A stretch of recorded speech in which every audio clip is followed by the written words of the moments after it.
We're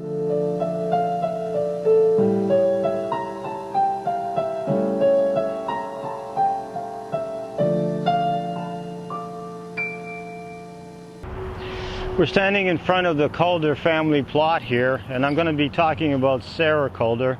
Sarah Calder was the hero of the War of 1812 in 1912. She is a Victorian dynamo and a women's hero. What happened was that the centennial of the War of 1812 was being talked about and what to do for the centennial, and this is the centennial of 1912. And she came up with a great idea.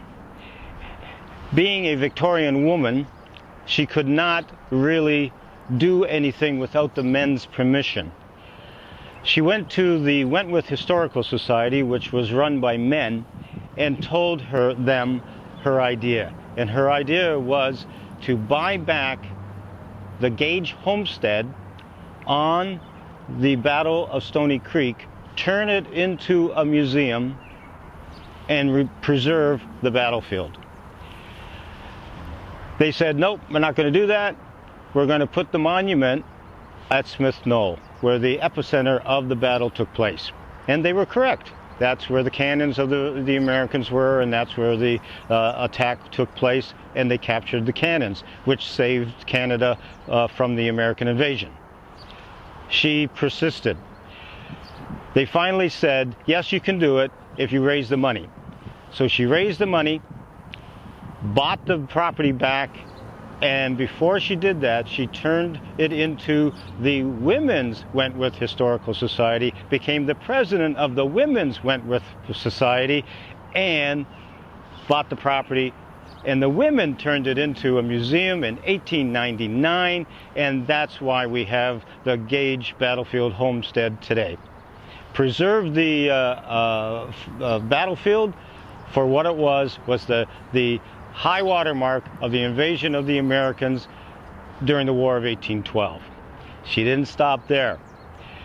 She thought she looked a little bit like Queen Victoria. So what she did, she said we needed a statue for Queen Victoria in downtown Hamilton. She raised the money again, and in 1905, Governor General Gray unveiled that monument in downtown Hamilton. Governor General Gray, he's the one that gave the Grey Cup to the CFL. And she got Hebert to do the monument. Hebert just came off the Capitol Hill in Ottawa, and he created the Queen Victoria statue there. He was well known for doing all the prime ministers around the Parliament buildings. She got a national sculptor to do our downtown Victorian statue. That's the kind of pull this woman had. She didn't stop there. So what happened was that she wanted a monument for the Battle of Stony Creek. So she built the monument in Stony Creek. And on June the 6th, 1913, it was unveiled by the Queen of England from Buckingham Palace. She pushed a button there, the spark went under the Atlantic Ocean cable, came up to Stony Creek, and the veil fell, and the monument was unveiled. An IT coup at the time. This is a Victorian hero. This is a woman that never said no and got things done. During all this time, she was in mourning. All her children had died, including her husband. So somehow this woman of strength put all that problems with the family loss and turned it into something positive for the legacy she left for us today in Hamilton.